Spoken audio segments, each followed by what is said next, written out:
Ika-23 Kabanata. Dinala si Jesus kay Pilato. Pagkatapos noon, tumayo silang lahat at dinala nila si Jesus kay Pilato. At sinabi nila ang mga paratang nila laban kay Jesus. Nahuli namin ang taong ito na sinusulsulan niya ang mga kababayan namin na maghimagsik. Ipinagbabawal niya ang pagbabayad ng buwis sa emperador. At sinasabi niyang siya raw ang Kristo, na isang hari. Tinanong siya ni Pilato, "Ikaw nga ba ang hari ng mga Hudyo?" Sumagot si Jesus, "Kayo na ang nagsasabi." Sinabi ni Pilato sa mga namamahalang pari at mga tao, "Wala akong nakitang kasalanan sa taong ito." Pero mapilit sila at sinabing, "Ginugulo niya ang mga tao sa buong Judea sa pamamagitan ng mga turo niya. Nagsimula siya sa Galilea at narito na siya ngayon sa Jerusalem." Dinala naman si Jesus kay Herodes. Nang marinig ito ni Pilato, itinanong niya kung taga Galilea si Jesus. At nang malaman niyang mula nga siya sa Galilea, ipinadala niya si Jesus kay Herodes na nasa Jerusalem noon, dahil sakop nito ang Galilea. Tuwang-tuwa si Herodes nang makita niya si Jesus dahil matagal na niya itong gustong makita, dahil sa mga nababalitaan niya, at gusto niyang makita si Jesus na gumagawa ng mga himala. Marami siyang itinanong kay Jesus, pero hindi ito sumagot. Samantala, patuloy na isinisigaw ng mga namamahalang pari at ng mga tagapagturo ng kautusan ang mga paratang nila laban kay Jesus. Hinamak at ininsulto ni Herodes at ng mga sundalo niya si Jesus. Sinuotan nila siya ng magandang damit bilang pagkutya sa kanya, at saka ibinalik kay Pilato. At ng araw ding iyon ay naging magkaibigan ang dating magkaaway na sina Herodes at Pilato. Hinatulan si Jesus ng kamatayan. Ipinatawag ni Pilato ang mga namamahalang pari, mga tagapamahala ng bayan, at ang mga tao, at sinabi sa kanila, "Dinala ninyo sa akin ang taong ito na ayon sa inyo ay nanunulsol sa mga tao upang maghimagsik. Inimbestigahan ko siya sa harap ninyo at napatunayan kong hindi totoo ang mga paratang nyo laban sa kanya. Ganoon din ang napatunayan ni Herodes, kaya ipinabalik niya si Jesus dito sa akin. Wala siyang nagawang kasalanan upang parusahan ng kamatayan, kaya ipahahagupit ko na lang siya at palalayain."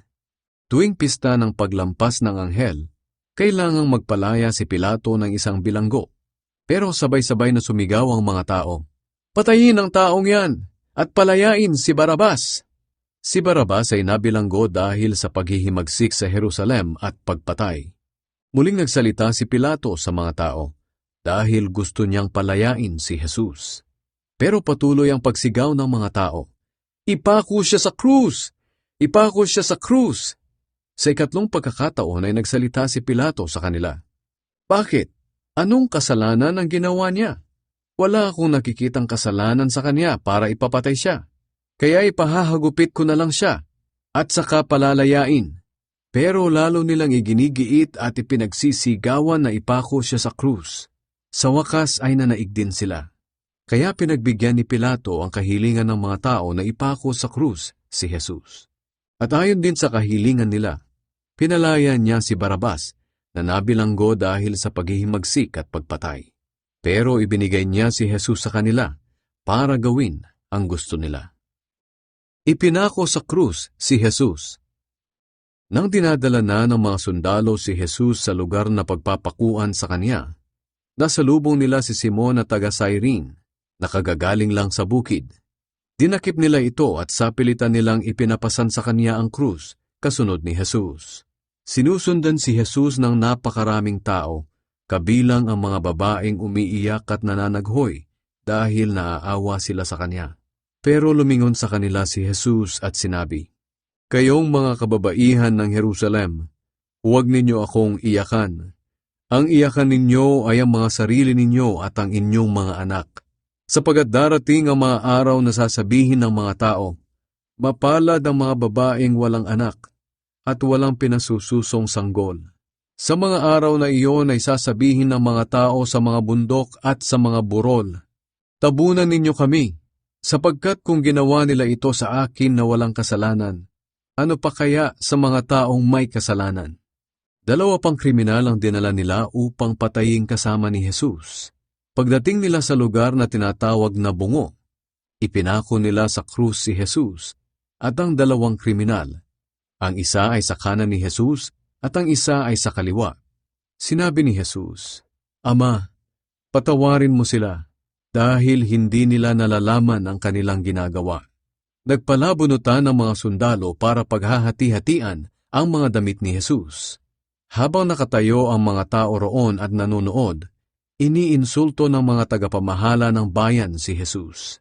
Sinabi nila, "Iniligtas niya ang iba. Iligtas naman niya ngayon ang kanyang sarili kung siya nga talaga ang Kristong pinili ng Diyos." Ininsulto rin siya ng mga sundalo at binigyan ng maasim na alak. At sinabi pa nila sa kanya, "Kung ikaw nga ang hari ng mga Hudyo, iligtas mo ang iyong sarili." May karatula sa ulunan ni Jesus at ganito ang nakasulat, "Ito ang hari ng mga Hudyo." Ininsulto rin si Jesus ng isa sa mga kriminal sa tabi niya. "Hindi ba ikaw ang Kristo? Iligtas mo ang sarili mo, pati na kami." Pero sinaway siya ng isa pang kriminal na nakapako. "Hindi ka ba natatakot sa Diyos? Ikaw man ay pinaparusahan din ng kamatayan. Dapat lang naparusahan tayo ng kamatayan dahil sa mga ginawa nating kasalanan.